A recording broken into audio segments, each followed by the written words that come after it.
அந்த அறையின் காற்று கனத்து போயிருந்தது. மரப்பலகைக்கு பின்னாலிருந்து வெளிப்பட்ட வசந்த் ஒரு உயிரற்ற உடலைப் போல நின்றிருந்தான். அவனது விழிகளில் தேங்கியிருந்த ஏமாற்றம் கண்ணீராக மாறக்கூட திராணியற்று உறைந்து கிடந்தது. அகிலா மற்றும் வர்ஷினியின் முகங்களில் அதிர்ச்சி அப்பியிருக்க வசந்த் மெதுவாக பேசத் தொடங்கினான். சத்தியமா அண்ணனுக்கு செஞ்சு கொடுத்த சத்தியத்துக்காகவா இந்த வீட்டிற்கு வர அகிலா?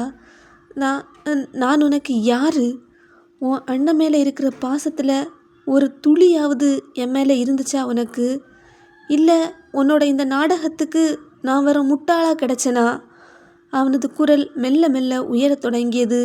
அந்த அறையின் சுவர்கள் அவனது வேதனையை எதிரொலித்தன. நீ சொன்ன ஒவ்வொரு வார்த்தையும் இப்போ என்னோட காதில் ஈயத்தை காய்ச்சி ஊத்துற மாதிரி இருக்குது. இப்போ கூட என்னால் நம்ப முடியலை. உன்னை அழிக்காமல் ஓய மாட்டேன்னு சொன்னியே. நீ வர்ஷினி அண்ணியை அழிக்கிறதுக்கு முன்னாடி உன் மேலே நான் வச்சிருந்த நம்பிக்கையை அழிச்சிட்ட அகிலா. என்னோட காதலை நீ கொன்னுட்ட. வசந்த் மூச்சு வாங்கினான். அவனது நெஞ்சுக்கூடு ஏறி இறங்கியது. அவன் வர்ஷினியை பார்த்தான். அவனது பார்வையில் ஒரு பெரிய மன்னிப்பு கேட்கும் வேண்டுகோள் இருந்தது. அண்ணி, உங்ககிட்ட மன்னிப்பு கேட்குறதுக்கு கூட எனக்கு தகுதி இல்லை. இந்த அகிலாவோட பொய்யை நம்பி உங்கள் மேலே நான் கோபப்பட்டுட்டனே என்று சொல்லி தன் தலையிலேயே ஆத்திரத்தோடும் வலியோடும் அடித்து கொண்டான். மீண்டும் அகிலாவை பார்த்து, இந்த நிச்சயதார்த்தம், இந்த ஆடம்பரம் எல்லாம் ஒரு பழி வாங்கக்கூடிய படலம்தானா? நீ என்னை பகடக்காயை வச்சு ஆட நினச்ச ஆட்டமா இது? இந்த ஆட்டம் இதோட முடியுது அகிலா. உன்னை பெற்றவங்களுக்கோ இல்லை உன் அண்ணனுக்கோ நீ செஞ்ச சத்தியம் பெருசுனா உன்னையே உயிரா நேசித்த இந்த வசந்த் உனக்கு முக்கியம் இல்லை தானே என்று கேட்கும்போது அவன் குரல் உடைந்து விம்மலாக மாறியது. வசந்த் மீண்டும் மெதுவாக வர்ஷினியை திரும்பி பார்த்தான். அவனது பார்வையில் குற்ற உணர்ச்சி கரைபுரண்டு ஓடியது. ஏன் அண்ணி, ஏன் என்று அவன் கேட்டபோது அவன் குரல் கரகரப்பாக உடைந்தது. ஏன் அண்ணி இதை என்கிட்ட மறைச்சிங்க? உங்களுக்கு இவ்வளோ பெரிய பிரச்சனை அஸ்வினால் வருதுன்னு என்கிட்ட ஒரு வார்த்தை சொல்லியிருக்கலாம் அண்ணி. அன்னைக்கே அந்த அஸ்வினை நான் முடிச்சிருப்பேன் இல்லை? வர்ஷினி பதறிப்போய் அவன் அருகில் வந்தாள். இல்லை வசந்த், நீ அகிலாவை எவ்வளவு சின்சியராக லவ் பண்ணுறன்னு எனக்கு நல்லாவே தெரியும். உன்னோட காதல் அழிஞ்சிடக்கூடாதுன்னு தான் நான் இவ்வளோ உண்மைகளை தெரிஞ்சும் மறைச்சேன். முடிஞ்சு போன பழைய விஷயத்தால் உன்னோட வாழ்க்கை பாதிக்கப்படக்கூடாதுன்னு நினைச்சேன் வசந்த் என்று கலங்கிய கண்களோடு சமாதானம் செய்தாள். வசந்த் ஆத்திரத்தோடு அகிலாவை திரும்பி பார்த்தான். என்னோட அண்ணியை பற்றி உனக்கு என்னடி தெரியும்? பழி வாங்கணும்னு சொல்கிறியே, அவங்க எவ்வளவு பொறுத்து போவாங்க, மற்றவங்களுக்காக எவ்வளோ விட்டு கொடுப்பாங்கன்னு உனக்கு தெரியுமாடி? நிச்சயமாக அவங்க மேலே எந்த தப்பும் இருக்காது. இனிமே இந்த வீட்டுக்குள்ளே வந்தால் தானே நீ பழி வாங்குவ. இந்த நிச்சயதார்த்தத்தை நான் இப்போவே நிறுத்துறேன் என்று ஆவேசமாக கத்தினான். அவன் பேசி முடித்ததும் அகிலா குலுங்கி குலுங்கி சிரிக்க ஆரம்பித்தாள். அந்த அறையே அதிரும் வண்ணம் அவளது ஏளன சிரிப்பு ஒலித்தது. ஹலோ, இந்த நிச்சயதார்த்தம் நடக்கணும்னு முடிவு பண்ணது நான். உன்னை கல்யாணம் பண்ணிக்கணும்னு முடிவு பண்ணது நான். அதனால் இங்கே இந்த நிச்சயதார்த்தமோ கல்யாணமோ நடக்கணுமா நடக்கக்கூடாதான்னு முடிவெடுக்கிற உரிமை உனக்கு கிடையாது. உன் கூட நான் வாழணுமா வேண்டாமான்னு முடிவெடுக்கிற உரிமை எனக்கு மட்டும்தான் இருக்குது. இங்கே அந்த உரிமையை யாரும் உனக்கு தரலை. நான் நினச்சபடி தான் எல்லாமே நடக்கும். இதுதான் இந்த அகிலா என்று திமிராக சீறினாள். வசந்த் கையை ஓங்கி கொண்டு அவளை நெருங்கினான். ஆனால் தன் உணர்ச்சிகளை கட்டுப்படுத்தி கொண்டு, இப்போவே போய் எல்லார்கிட்டையும் உண்மையை சொல்கிறேன்டி. நான் மோதிரம் மாற்றினா தானே அது நிச்சயதார்த்தம். நான் தாலி கட்டினா தானே அது கல்யாணம். என் உயிரே போனாலும் உன் கழுத்தில் நான் தாலி கட்ட மாட்டேன்டி என்றான். தாலி கட்ட மாட்டேன்னு சொல்றதுக்கு நீ யார் வசந்த் என்று அவள் அதிகாரம் தொனித்த குரலில் கேட்டாள். நீ வெறும் பொம்மை. நான் சாவி கொடுத்தா மட்டும் ஆடுற பொம்மை. அவள் மெதுவாக எழுந்து வசந்தின் அருகில் வந்தாள். அவனது சட்டை காலரை பிடித்து இழுத்து அவன் கண்களை உற்று பார்த்து கிசுகிசுத்தாள். உன் அண்ணன் ஆகாஷோட நிம்மதி உன் கையில் தான் இருக்குது. நீ இந்த நிச்சயதார்த்தத்தை நிறுத்தினா அடுத்த நிமிஷம் அஸ்வின்கிட்ட இருக்கிற அந்த வீடியோக்கள் வெளியே வரும். அப்புறம் உன் அண்ணன் தற்கொலை பண்ணிப்பார். வர்ஷினி நடு தெருவில் நிற்பா. இதெல்லாம் உனக்கு ஓகேவா? அகிலா அஸ்வினின் அந்த வீடியோவை வைத்து மிரட்டியதும் வசந்த் ஒரு நிமிடம் தடுமாறினாலும் அடுத்த கணமே அவன் கண்கள் சிவக்க அக்னி பிளம்பாக மாறினான். சட்டை காலரை பிடித்திருந்த அகிலாவின் கையை தட்டி விட்டவன் ஒரு அடி முன்னால் எடுத்து வைத்து நின்றான். என்ன, அண்ணன் செத்துருவார்னு மிரட்டுறியா? வீடியோவை வெளியே விடுவேன்னு பயமுறுத்துறியா என்று வசந்த் கர்ஜித்தான். அவனது குரலில் இருந்த உறுதி அகிலாவையே ஒரு கணம் பின்வாங்க வைத்தது. இங்க பாருடி, என் அண்ணன் யாருன்னு உனக்கு தெரியுமா? அவர் ஒரு நேர்மையான போலீஸ் அதிகாரி. சட்டத்தையும் தர்மத்தையும் உயிரை விட மேலே நினைக்கிறவர். தப்பு செய்யாதவங்க பயப்பட வேண்டிய அவசியம் இல்லடி. என் அண்ணி மேலே எந்த தப்பும் இருக்காது. தைரியம் இருந்தா உன்னோட அண்ணனை அந்த வீடியோவை வெளியே விட சொல்லுடி பார்ப்போம். அந்த வீடியோவை ஆதாரமாக வச்சே உன் அண்ணனை எப்படி உள்ள தள்ளணும்னு என் அண்ணனுக்கு நல்லாவே தெரியும். சட்டம் அதை எப்படி கையாளுமோ அதை அப்படி பார்த்துக்கலாம். அதை எதிர்கொள்கிற துணிச்சல் எங்களுக்கு இருக்கு. வசந்த் மூச்சு வாங்க தொடர்ந்தான். அவனது விரல்கள் அகிலாவை நோக்கி நீண்டு எச்சரித்தன. உன் அண்ணன் பண்ணுற இந்த மிரட்டல் உருட்டலுக்கெல்லாம் சாதாரண ஆளுங்க தான் பயப்படுவாங்க, நாங்கள் இல்லை. ஒரு போலீஸ் குடும்பத்தில் இதெல்லாம் வேலைக்கு ஆகாது. வர்ஷினி அண்ணி பயந்துருக்கலாம், ஆனால் நான் பயப்பட மாட்டேன். என் அண்ணனோட நிம்மதி போயிடும்னு நீ நினைக்கிற. ஆனால் உண்மையை மறைச்சி உன்னை மாதிரி ஒரு பொண்ணை இந்த வீட்டுக்குள்ளே மருமகளாக கூட்டிகிட்டு வந்தால் தான் என் அண்ணனோட நிம்மதி மொத்தமாக அழிஞ்சு போகும். என்னோட குடும்பத்தோட மொத்த சந்தோஷமும் அழிஞ்சு போக நான் விட மாட்டேன். என்னைக்கு உனக்கும் எனக்கு நிச்சயதார்த்த பேசி எடுத்தாங்களோ அன்னைக்கு தொடங்கின பிரச்சனை இப்போ தானே எனக்கு தெரியுது எல்லாத்துக்கும் மூல காரணம் நீதான்னு. அகிலாவின் முகம் ஆத்திரத்தில் கருத்தது. வசந்த் விடுவதாக இல்லை. என் அண்ணங்கிட்ட போய் எல்லா உண்மையும் இப்போவே சொல்ல போகிறேன். அவர் போலீஸ் புத்தியை பயன்படுத்தி இந்த அஸ்வின் பயலோட ஆட்டத்தை எப்படி அடக்கணும்னு முடிவெடுத்துக்குவார். உன் மிரட்டலுக்கெல்லாம் பயந்து உன்னோட கழுத்தில் தாலி கட்டி என் வாழ்க்கையும் என்னோட குடும்பத்தையும் பலி கொடுக்க நான் முட்டாளோன்னு இல்லடி. அகிலா அசையாமல் அவன் முகத்துக்கு நேராக நின்று சொடக்கு போட்டாள். அதையும் பார்க்கலாம் வசந்த். நீயே என் கழுத்தில் தாலி கட்டுவ, நீயே வந்து என் கூட வாழுவ, ஏன் என் கூட சேர்ந்து புள்ள கூட பெற்றுக்குவ. என்ன மீறி நீ எங்கே போகிறன்னு நானும் பார்க்குறேன் என்று சொல்லிவிட்டு கர்வத்தோடு அந்த அறையை விட்டு வெளியேறினாள். வேகமாக வெளியேறியவள் அஸ்வினுக்கு ஃபோன் செய்தாள். மறுமுனையில் அஸ்வின் ஃபோன் எடுத்ததுமே படபடவென பேச தொடங்கினாள். அண்ணா, எல்லாமே கைமீறி போயிட்டுருக்கு. அந்த வசந்துக்கு எல்லா உண்மையும் தெரிஞ்சிடுச்சு. வர்ஷினியும் அவனும் ஒன்று சேர்ந்துட்டாங்க. வசந்த் நிச்சயதார்த்தத்தை இப்போவே நிறுத்துவேன்னு சவால் விடுறான். நம்ம போட்ட பிளான் எல்லாம் சொதப்பிடம் போல இருக்கு அண்ணா என்று ஆத்திரத்துடன் கத்தினாள். மறுமுனையில் அஸ்வின் ஏதோ சொல்ல முயல அவள் குறுக்கிட்டாள். இங்கே பாருங்க அண்ணா, இந்த நிச்சயம் நடந்து நான் கல்யாணம் முடித்து அந்த வீட்டுக்குள்ளே மருமகளாக போனால் மட்டும்தான் நீங்கள் நினச்சதும் நான் நினச்சதும் நடக்கும். அவன் போலீஸு சட்டம்னு என்ன எல்லாமோ பேசிகிட்டு இருக்கான். நம்ம இப்போவே அடுத்த பிளானை ஆரம்பிக்கணும். வசந்த மிரட்டி பணிய வைக்க இதுதான் சரியான நேரம். அடுத்த வேலையை உடனே தொடங்குங்க அண்ணா, லேட் பண்ணாதுங்க என்று கட்டளையிடுவது போல சொல்லிவிட்டு ஃபோனை துண்டித்தாள். அடுத்த சில நிமிடங்களில் அகிலாவின் முகத்தில் ஒரு பெரிய மாற்றம் தெரிந்தது. கண்ணாடியில் தன் முகத்தை பார்த்து கொண்டாள். ஆத்திரத்தை மறைத்து ஒரு மெல்லிய புன்னகையை வரவழைத்து கொண்டாள். கலைந்திருந்த தலைமுடியையும் பட்டுப்புடவையையும் சரி செய்து கொண்டு அறையை விட்டு வெளியே வந்தாள். மண்டபத்தில் பெரியவர்கள் அனைவரும் அமர்ந்திருக்க அகிலா எதுவுமே தெரியாத ஒரு பச்சை குழந்தையைப் போல மிக அமைதியாக நடந்து வந்து மணமேடையில் அமர்ந்தாள். அவளது முகத்தில் அப்படியொரு தேஜஸ். பெரியவர்களுக்கு அடங்கிய பெண் என்கிற பிம்பத்தை மிக கச்சிதமாக போர்த்தி கொண்டாள். அவளது அமைதிக்கு பின்னால் ஒரு பெரும் சுனாமி ஒளிந்திருப்பதை அங்கிருந்த யாரும் அறியவில்லை. அறையில் வசந்தும் வர்ஷினியும் நிலைகுலைந்து ஒருவரை ஒருவர் பார்த்தபடி நின்றிருந்தனர். அப்போது வர்ஷினியின் கைபேசி அலறியது. ஃபோனை எடுத்து காதில் வைத்தாள். மறுமுனையில் பேசிய குரலை கேட்டதும் வர்ஷினியின் முகம் மரண பயத்தில் வெளுத்தது. உடல் நடுங்க, கண்கள் நிலைகுத்தி போக கையில் இருந்த ஃபோன் மெதுவாக நழுவி தரையில் விழுந்தது. அவளது மௌனம் ஒரு பெரு ஆபத்தை சொல்லாமல் சொன்னது. அண்ணி, அண்ணி, ஃபோனில் யாரு, என்ன ஆச்சு என்று வசந்த் பதறினான். ஃபோனில் கேட்ட அந்த ஒரு குரல் அவளை நரகத்தின் வாசலுக்கு கொண்டு சென்றது. அந்த கொடூரமான குரல் அவளின் ஆன்மாவையே உலுக்கியது. அவள் அப்படியே தரையில் அமர்ந்து கதறி அழத் தொடங்கினாள்.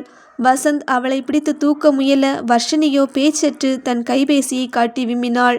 வசந்த், மகிழ் மகிழ் என்று அழுதாள். அகிலா சொன்னது போலவே அவர்கள் ஆடுபுலி ஆட்டத்தை தொடங்கிவிட்டார்கள். அடுத்ததாக வசந்தின் கைபேசி ஒரு பீப் ஒலியுடன் அதிர்ந்தது. ஒரு தெரியாத எண்ணிலிருந்து வந்த அந்த வீடியோ மெசேஜை அவன் நடுக்கத்துடன் திறந்தான். திரையில் தெரிந்த காட்சி அவனது நரம்புகளை உறைய வைத்தது. அது மண்டபத்தின் சமையலறை.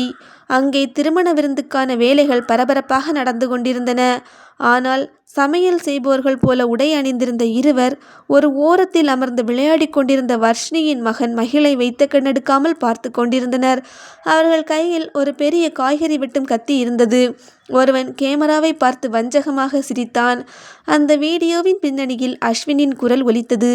பாத்தியா வசந்த், சமையல் அறையில் உன் வீட்டு வாரிசு எவ்வளவு ஜாலியாக விளையாடிட்டு இருக்கான். ஆனால் அவன் பக்கத்தில் நிற்கிறவங்க சமையல்காரங்க கிடையாது, என்னோட ஆளுங்க. நீ எடுக்க போகிற ஒரு சின்ன முடிவு இந்த சின்ன உயிர் இந்த உலகத்தில் இருக்கணுமா வேண்டாமான்னு தீர்மானிக்கும். உங்களுக்கு குழந்தை வேணுமா வேண்டாமா? போலீஸு சட்டம்னு பேசிட்டு இருந்தியே, இப்போ உன்னோட குடும்பத்தை காப்பாற்ற போறியா இல்லை உன்னோட அண்ணனோட வாழ்க்கையை காப்பாற்ற போறியா? ஒழுங்கு மரியாதையாக வந்து மணமேடையில் உட்காரு. நிச்சயதார்த்தம் கல்யாணம் எல்லாம் பேசின நேரத்தில் நடக்கணும். ஏதாவது புத்திசாலித்தனமாக பண்ணணும்னு நினச்ச அப்புறம் கல்யாண மண்டபம் கருமாதி மண்டபமாக மாறிடும், ஜாக்கிரதை. வசந்த் அதிர்ச்சியில் உறைந்து நின்றான். அதே வேளையில் மண்டபத்திற்குள் விக்கி மற்றும் அவனது ஆட்கள் சத்தமில்லாமல் நுழைந்தார்கள். அவர்கள் ஒவ்வொருவரும் ஒரு விருந்தினரைப் போல மிக சிறப்பாக உடை அணிந்திருந்தார்கள். குடும்ப உறுப்பினர்கள் ஒவ்வொருவருக்கும் மிக அருகில் ஏதோ தெரிந்தவர்களைப் போல அவர்கள் வந்து நின்றார்கள். மகிழ் தனியாக சமையலறையில் விளையாடி கொண்டிருப்பதை பார்த்த வள்ளி அவனை இழுத்து கொண்டு நாற்காலியில் வந்து அமர்ந்தாள். வள்ளி நாற்காலியில் அமர்ந்து மகிழை கொஞ்சிக் கொண்டிருக்க அவளுக்கு பின்னால் ஒரு பெண் மிக அழகாக சுடிதார் அணிந்து அமர்ந்திருந்தாள். ஆனால் அவள் தனது துப்பட்டாவிற்குள் ஒரு கூர்மையான கத்தியை மறைத்து வைத்திருந்தது வள்ளிக்கோ மற்றவர்களுக்கோ தெரியவில்லை. அப்போது வசந்துக்கு மீண்டும் ஒரு அழைப்பு வந்தது. அஸ்வின் தான் பேசினான். இப்போ மட்டும் இந்த நிச்சயதார்த்தம் தடையில்லாமல் நடக்கல. இந்த நிமிஷத்தில் உங்கள் குடும்பத்தில் இருந்து எத்தனை பிணம் விழும்னு யாருக்கும் தெரியாது. மண்டபம் முழுக்க என்னோட ஆட்கள் பரவி இருக்காங்க. நீ புத்திசாலித்தனமாக உன்னோட அண்ணன்கிட்டையோ இல்லை போலீஸ்கிட்டையோ எதையாவது சொல்ல முயற்சி பண்ணனா உன் அண்ணன் ஒரு ஆளை பிடிக்கிறதுக்கு முன்னாடி உங்கள் வீட்டில் 2-3 பேரோட உயிர் போயிடும், ஜாக்கிரதை. வர்ஷினி அழுது கொண்டே வசந்தின் கைகளை பிடித்து கொண்டாள். வசந்த் ப்ளீஸ், இப்போதைக்கு அவங்க சொல்கிறத கேளுங்க. அகிலாவை பற்றி விசாரித்ததில் அவள் ரொம்ப நல்ல பொண்ணுன்னு தான் எல்லாரும் சொல்கிறாங்க. கல்யாணம் முடிஞ்சதுன்னா அகிலா கண்டிப்பாக மாறிடுவா. அவள் ஒருவேளை நம்ம அன்பில் மாறிடுவான்னு எனக்கு தோணுது. அவள் ஏதோ தெரியாமல் அஸ்வின் பேச்சை கேட்டு இப்படி பண்ணுறா. அவள் இந்த வீட்டுக்கு வரட்டும், அப்புறம் நம்ம அவள் மனசை மாற்றிக்கலாம். இப்போ எதுவும் பண்ண வேண்டாம் வசந்த். ஏற்கனவே அந்த விக்கியால் ஆகாஷுக்கு ஆபத்து வந்து இப்போ தான் தப்பிச்சாரு. மறுபடியும் எதுவும் வேண்டாம் ப்ளீஸ் என்று கதறினாள். வசந்தின் கண்கள் கோபத்தில் சிவந்தன. சும்மா இருங்க அண்ணி, அவளை போய் நல்லவன்னு சொல்கிறீங்களே, இது நல்லவங்க பண்ணுற வேலையா? ஒரு சின்ன குழந்தையை குறி வச்சு குடும்பத்தையே மிரட்டுறவ எப்படி நல்லவளா இருக்க முடியும்? அவள் நம்ம குடும்பத்தை பழி வாங்கவும் எல்லாரையும் கொலை பண்ணவும் தான் வந்திருக்கா. அவளுக்கு தேவையானதை செய்யலைன்னா உயிரை கூட எடுக்க தயங்க மாட்டான்னு தெரிஞ்சிடுச்சு. நான் எப்படி அண்ணி அவள் கையில் நிச்சயதார்த்த மோதிரம் போட முடியும்? இது அநியாயம். இப்போவே அண்ணங்கிட்ட சொல்லிடலாம். அண்ணா கிட்ட சொல்லி ஸ்டேஷன்ல இருந்து போலீஸ் வர வைக்கலாம் என்றான் ஆவேசமாக. ஆனால் வர்ஷினி தடுத்தாள். ஐயோ ப்ளீஸ் வசந்த், புரியாமல் பேசாதுங்க. இந்த விஷயம் ஆகாஷுக்கு தெரிஞ்சாலே அவர் அவங்கள தேட ஆரம்பிப்பார். அவர் போலீஸ் ஊத்தியில் இறங்குறது தெரிஞ்சா இந்த ரவுடி பையங்க அடுத்த நிமிஷம் இங்கே இருக்கவங்கள ஏதாவது பண்ணிடுவாங்க. வேண்டாம் வசந்த், அந்த பாவம் நமக்கு வேண்டாம். நிச்சயதார்த்தம் முடியட்டும், எதுனாலும் அப்புறம் பார்த்துக்கலாம். ப்ளீஸ் யார்கிட்டையும் எதுவும் சொல்லாதுங்க என்று அவனது கால்களில் விழாத குறையாக வேண்டினாள். நிச்சயதார்த்தத்திற்கான சுப முகூர்த்த நேரம் நெருங்கியது. பெரியவர்கள் அனைவரும் மாப்பிள்ளையை அழைத்து வர சொன்னார்கள். வசந்தும் வர்ஷினியும் ஒருவரை ஒருவர் பார்த்தபடி வெளியே வந்தனர். வசந்த் கோபத்தை மறைத்து கொண்டு வந்தான். வர்ஷினி அழுகையை அடக்கி கொண்டு வெளியே வந்தாள். அவர்கள் கண்களை மண்டபத்தினுள் சுழல விட்டனர். ஆகாஷின் அப்பா கிட்ட ஒருவர் பேசிக்கிட்டு இருந்தார். நிச்சயமாக அவன் ரவுடிதான் என்பது பார்த்த உடனேயே தெரிந்துவிட்டது. ஆஷா மற்றும் வள்ளியின் குழந்தைகள் மிக்கி மவுஸ் உடை அணிந்து பொம்மை வேடமிட்ட ஒரு நபரிடம் சென்று விளையாடி கொண்டிருந்தனர். அந்த நபர் நிமிர்ந்து வர்ஷினியை தூரத்தில் பார்த்ததும் மெதுவாக தனது இடுப்பில் மறைத்து வைத்திருந்த துப்பாக்கி அவளுக்கு தெரியும்படி ஆடையை ஒரு முறை உயர்த்திவிட்டு சரி செய்தார். அஸ்வின் அங்கிருந்த தூணில் சாய்ந்தபடியே வர்ஷினியை பார்த்து கண்ணடித்து சிரித்தான். மாப்பிள, என்ன அங்கேயே நின்று பார்த்துட்டு இருக்கீங்க? வாங்க, அந்த பொண்ணு பக்கத்தில் உட்காருங்க என்று ஒரு குரல் கேட்டது. வசந்த் ஒரு முறை வர்ஷினியை திரும்பி பார்த்தான். வர்ஷினி அவனிடம் ப்ளீஸ் போய் உட்காருங்க என்று கண்களால் கெஞ்சினாள். வசந்த் ஒரு பிணத்தைப் போல உணர்ச்சியற்று வந்து மேடையில் அமர்ந்தான். அவனது கண்களில் தென்பட்ட வெறுப்பை திருமணக் கலை என்று மற்றவர்கள் தவறாக புரிந்து கொண்டனர். அகிலா மேடையில் எதையோ சாதித்துவிட்ட வெற்றி களிப்புடன் அமர்ந்திருந்தாள். அவளது முகத்தில் இருந்த அந்த வஞ்சக புன்னகை வர்ஷினிக்கும் வசந்துக்கும் நரக வேதனையை அளித்தது. மேடையில் சடங்குகள் நடந்து கொண்டிருக்க கீழே ஆகாஷ் ஏதோ ஒரு படபடப்புடன் அங்குமிங்கும் பார்த்து கொண்டிருந்தான். அவனது போலீஸ் மூளை ஏதோ விபரீதம் நடப்பதை உணர்த்தி கொண்டே இருந்தது. வர்ஷினி அவன் அருகில் வந்து, என்ன ஆகாஷ், ஏன் ஒரு மாதிரி இருக்கீங்க என்று கேட்டாள். ஒன்றுமில்ல, சும்மா தான் என்று சொன்னான் ஆகாஷ். இல்லை, நீங்கள் ஏதோ ஒரு மாதிரி இருக்கீங்க, என்ன ஆச்சு? உடம்புக்கு ஏதாவது முடியலையா சொல்லுங்க என்றாள் வர்ஷினி. ஆகாஷ் அவளை தனியாக அழைத்து சென்றான். வர்ஷு, எனக்கு ஏதோ தப்பாக தோணுது. இப்போ என்னை கடந்து ஒருத்தன் போனான். பார்க்க அப்படியே அந்த விக்கி மாதிரியே இருந்தான். ஆனால் நான் திரும்பி பார்க்குறதுக்குள்ளே காணாமல் போயிட்டான். அவன் எதுக்கு இங்கே மண்டபத்துக்கு வரணும்? எனக்கு ஏதோ டவுட்டாக இருக்குது. ஏதோ தப்பு நடக்க போகுதுன்னு என்னோட உள் மனசு சொல்லுது என்றான் கவலையுடன். வர்ஷினி தன் நடுக்கத்தை மறைத்து கொண்டு, ஐயோ, அவன் எதுக்குங்க இங்கே வரப்போகிறான்? நீங்கள் விக்கி கொடுத்த அந்த பழைய பிரச்சனையை பற்றி யோசிச்சுட்டே இருக்கனால யாரை பார்த்தாலும் அவனை மாதிரி தெரியுதுன்னு நினைக்கிறேன். விடுங்க ஆகாஷ் என்று சமாதானம் செய்தாள். ஆனால் ஆகாஷ் சமாதானம் அடையவில்லை. இல்லை வர்ஷு, சம்பந்தமே இல்லாமல் மண்டபத்தில் 2-3 பேர் அங்கேயும் இங்கேயும் நிற்கிறாங்க. அவங்க நடவடிக்கையே சரியில்லை. அகிலாவோட அப்பா அம்மா கேட்டால் அவங்க கெஸ்ட்டுன்னு சொல்கிறாங்க. ஆனால் அவங்க முகத்தை பார்த்தா ரவுடிங்க மாதிரி இருக்குது. அஸ்வின் அந்த ஆளுங்கக்கிட்ட கஞ்சாடையிலே ஏதேதோ பேசிக்கிறான். என்னவோ நடக்குது. எனக்கு ஏதோ குழப்பமாகவே இருக்குது வர்ஷு என்றான். வர்ஷினி தன் பயத்தை மனதிற்குள் புதைத்து கொண்டு, அது உண்மையாகவே அவங்க கெஸ்ட்டாக இருக்கலாம் ஆகாஷ். நமக்கு எதுக்கு தேவையில்லாத டென்ஷன்? அதுவும் இல்லாமல் விக்கி வந்திருந்தா இவ்வளோ நேரம் அவன் சும்மாவாக இருப்பான்? நிச்சயம் உங்களை அட்டாக் பண்ண தேடி வந்திருப்பான். இவ்வளவு ஆள் கூட்டம் இருக்கிற இடத்துல அவன் வர்றதுக்கெல்லாம் வாய்ப்பே இல்லை. நீங்கள் தேவையில்லாமல் எதையும் நினச்சி குழம்பாதுங்க. நிச்சயதார்த்த ஃபங்க்ஷன் தொடங்க போகுது, வாங்க என்று அவனை வலுக்கட்டாயமாக அழைத்து சென்றாள். அவள் மணமேடையை நோக்கி செல்லும்போது அவளது பார்வை வள்ளியின் மீது விழுந்தது. வள்ளி மகன் மகிழை தூக்கி கொண்டு சிரித்து பேசி கொண்டிருந்தாள். ஆனால் அவளுக்கு பின்னால் நின்றிருந்த அந்த பெண் தன் கைக்குள் இருந்த கத்தியை வர்ஷினிக்கு தெரியும்படி ஒரு நொடி காட்டினாள். வர்ஷினியின் இதயம் ஒரு நொடி நின்று துடித்தது. எங்களுக்கு எதிராக ஒரு சின்ன அசைவு இருந்தால் கூட அடுத்த நிமிஷம் உன் பையன் இருக்க மாட்டான் என்கிற எச்சரிக்கை அவளது காதுகளில் ஒலித்து கொண்டே இருந்தது. பெரியவர்கள் அச்சதை தூவ வசந்த் மற்றும் அகிலா இருவரும் மோதிரம் மாற்றிக்கொண்டனர். ஒரு வழியாக வசந்த் மற்றும் அகிலாவின் நிச்சயதார்த்தம் முடிந்தது. அகிலா அந்த வெற்றியை தன் கண்களாலேயே கொண்டாடினாள். இன்று நிச்சயதார்த்தம், நாளை கல்யாணம் என்று ஏற்கனவே குறித்திருந்ததால் அனைவரும் அந்த மண்டபத்திலேயே தங்க வேண்டும் என்று முடிவானது. உறவினர்கள் தங்களுக்கென்று ஒரு தனி அறையை தேர்வு செய்து கொள்வதில் தீவிரமாக இருந்தனர். விருந்து உபசாரங்கள் தொடங்கின. உறவினர்கள் அனைவரும் சிரித்து பேசி மகிழ்ச்சியாக இருந்தனர். ஆனால் அந்த மண்டபமே ஒரு சிறைச்சாலையாக மாறியிருந்தது வர்ஷினிக்கும் வசந்துக்கும் மட்டுமே தெரியும். வர்ஷினி தன் உயிரை கையில் பிடித்து கொண்டு தன் மகனையே சுற்றியிருந்தாள். வசந்த் ஆத்திரத்திலும் தான் காதலித்த பெண் இவ்வளவு கொடூரமானவளா என்ற எரிச்சலிலும் ஒரு மூலையில் அமர்ந்திருந்தான். ஆகாஷ் எதையோ தேடுவது போல மண்டபம் முழுவதும் தன் பார்வையை சுழல விட்டு கொண்டே இருந்தான். இந்த மண்டபத்தில் விக்கி எதற்காக வந்தான்? விக்கி வந்தது ஆகாஷை பழி தீர்க்கவா அல்லது அஸ்வினுக்கு கை கொடுக்கவா? இந்த திருமணம் முடிவதற்கு முன் நிகழவிருக்கும் குழப்பங்கள் என்னென்ன? இந்த திருமண நிகழ்ச்சியில் அனைவரது உயிரும் காப்பாற்றப்படுமா?